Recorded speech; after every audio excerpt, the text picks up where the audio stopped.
Hello friends, welcome to the healing herbs.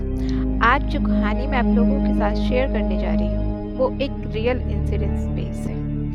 बात 2016-17 की है। तब मैं पोस्ट ग्रेजुएशन के एग्ज़ाम देने के लिए अपने शहर से मेरठ आई थी, कुछ दिनों के लिए जब तक एग्ज़ाम चले। मैं एक जानने वाली दीदी के गर्ल्स पीजी में रुक गई। तब वहाँ पर कुछ ऐसा हुआ जो मुझे आज तक याद आता है। उस पीजी के ऑनर एक 75 साल के बुजुर्ग आदमी थे, जो पेशे से एक डॉक्टर भी थे, बट अब एज होने की वजह से घर पर ही रहते थे। उनकी वाइफ की डेथ काफ़ी टाइम पहले हो गई थी और उनको कोई बेटा भी नहीं था। उनके बस 3 बेटियां थीं और वो तीनों भी मैरिड थी और अपने ससुराल में रहती थी। उनका ससुराल मेरठ से काफ़ी दूर था। तीनों के ससुराल कोई लखनऊ में, तो कोई एमपी में और कोई अदर स्टेट में थे। और वो अंकल अपने एक परमानेंट नौकर के साथ उसी पीजी में बने सेपरेट घर में रहते थे। अंकल का घर काफ़ी पुराना और बड़ा था, जो देखने में एकदम ऐसे पुराने घर के बंगलो टाइप लगता था। और जो नौकर उनके साथ रहता था, उसका भी अलग कमरा था और उसका काम था अंकल के लिए खाना बनाना, साफ सफाई करना और जो गर्ल्स पीजी में लड़कियां रहती थी उनके लिए पानी की मोटर वगैरह चलाने का। अंकल उसे सेपरेट रूम में रखते थे। जब मैं पीजी में रुकी हुई थी, तब उन अंकल की तबीयत अचानक बहुत ज़्यादा खराब चल रही थी। तो उनकी एक बेटी उनके पास आई हुई थी उनको देखने के लिए। तब एक दिन वो दीदी अंकल का लैपटॉप देखकर शॉक हो जाती है। वो देखती है कि अंकल के लैपटॉप में गर्ल्स पीजी के बाथरूम की वीडियो रिकॉर्डिंग है। तब वो दीदी बाथरूम में चेक करती है तो उनको वहाँ पर एक हिडन कैमरा भी मिल जाता है, जिसको वो निकाल देती हैं और उस कैमरे का कनेक्शन अंकल ने अपने लैपटॉप से किया हुआ था। अपने खुद के पापा की ऐसी हरकत देखकर वो दीदी बहुत ज़्यादा हैरान परेशान हो जाती है, बट वो कुछ कर भी नहीं सकती थी क्योंकि उस टाइम अंकल की तबीयत और ज़्यादा बिगड़ने लगती है।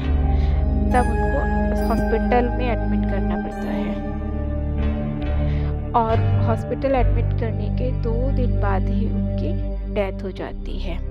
शायद ये सारी चीज़ें सुनकर वो बर्दाश्त नहीं कर पाए और उनकी डेथ हो गई। और वो दीदी सभी पीजी में रहने वाली गर्ल्स से माफ़ी मांगती हैं और सबसे रिक्वेस्ट भी करती हैं कि इस बारे में किसी को कोई भी कुछ ना बताए। असल में वो अंकल बहुत ही कम रेंट में रूम दे देते थे।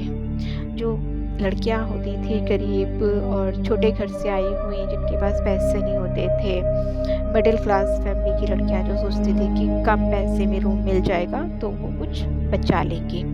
जो भी लड़कियां पढ़ाई के लिए आती थी या जॉब के लिए आती थी, वो अंकल उन गर्ल्स को बहुत ही कम रेंट पर रूम दे देते थे, जिस वजह से ऐसी खराब हालत वाले पीजी में भी काफ़ी गर्ल्स रहती थी।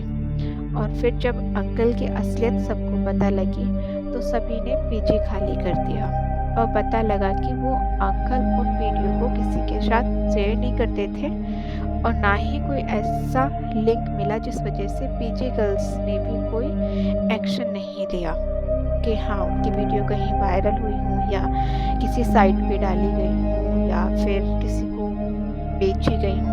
ऐसा कोई लिंक नहीं मिला। तो जो पीजी में रहने वाली लड़कियां थी वो भी छोटे गांव कस्बों से या मिडिल क्लास फैमिली से थी, जिन्हें अपनी और अपने परिवार की इज्जत भी प्यारी थी, इसलिए वो भी शांत रही और उन्होंने कोई एक्शन नहीं लिया। बट इस स्टोरी से हमें यही समझ आता है कि जो बोला जाता है age is just a number, ये उन अंकल ने प्रूफ कर दिया कि हाँ, हैवानियत और हवस की वाकई में कोई एज नहीं होती।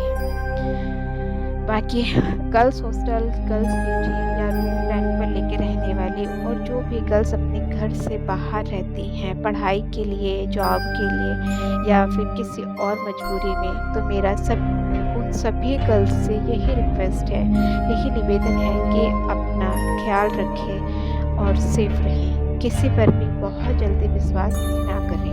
And thanks for watching. मिलते हैं ऐसी ही अगली कहानी में। Thank you.